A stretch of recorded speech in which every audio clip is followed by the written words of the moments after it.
എന്താണ് അമീബിക് മസ്തിഷ്കജ്വരം? നിങ്ങൾ എപ്പോഴെങ്കിലും നീന്താൻ പോയിട്ടുണ്ടെങ്കിൽ ഈ മാരകമായ അമീബ നിങ്ങളുടെ തലച്ചോറിൽ പ്രവേശിക്കാനുള്ള സാധ്യത വളരെ കൂടുതലാണ്. നിങ്ങളൊരു കുളത്തിലോ തടാകത്തിലോ നീന്തുമ്പോഴെല്ലാം നിങ്ങളുടെ മൂക്കിൽ കയറി നിങ്ങളുടെ മൂക്കിലൂടെ നീന്താൻ ഇഷ്ടപ്പെടുന്ന ഈ ചെറിയ അമീബകൾ സാധാരണയായി ബാക്ടീരിയകളിൽ നിന്ന് നിങ്ങളെ സംരക്ഷിക്കുന്ന നിങ്ങളുടെ മൂക്കിലെ മ്യൂക്കസ് അതിനെ തടയാൻ വളരെ ദുർബലമാണ്. അതിനാൽ അമീബകൾ നിങ്ങളുടെ നാസൽ ഭാഗങ്ങളിൽ നിന്ന് നിങ്ങളുടെ തലച്ചോറിലേക്ക് സഞ്ചരിക്കാൻ കഴിയും. ബ്രെയിൻ ഈറ്റിംഗ് അമീബ എന്നും വിളിക്കപ്പെടുന്ന അമീബ കൂട്ടത്തോടെ പുനരുൽപാദനം ആരംഭിക്കുന്നു. 1-2 ദിവസത്തിനുള്ളിൽ ദശലക്ഷക്കണക്കിന് ഈ അമീബകൾ നിങ്ങളുടെ തലച്ചോറിനെ ബാധിക്കും. പരാദങ്ങളുടെ ഈ സൈന്യം നിങ്ങളുടെ തലച്ചോറിലെ കലകളെ ഭക്ഷിക്കുന്നു.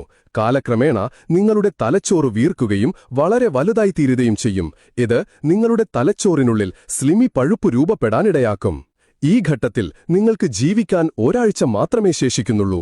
നിങ്ങൾക്ക് രുചിക്കാനും മണക്കാനും വേദന അനുഭവിക്കാനുമുള്ള കഴിവ് നഷ്ടപ്പെടും. അതിലും മോശം, ഒരു കടുത്ത പനി ആരംഭിക്കും. മണിക്കൂറുകളോളം നിങ്ങൾ ഛർദ്ദിക്കും. 5 ദിവസത്തിനു ശേഷം ഭ്രമാത്മകത ആരംഭിക്കും. അതായത് നിങ്ങളുടെ സ്കീസോഫ്രീനിക്സ് യഥാർത്ഥത്തിൽ യഥാർത്ഥമല്ലാത്ത കാര്യങ്ങൾ കാണാൻ തുടങ്ങും.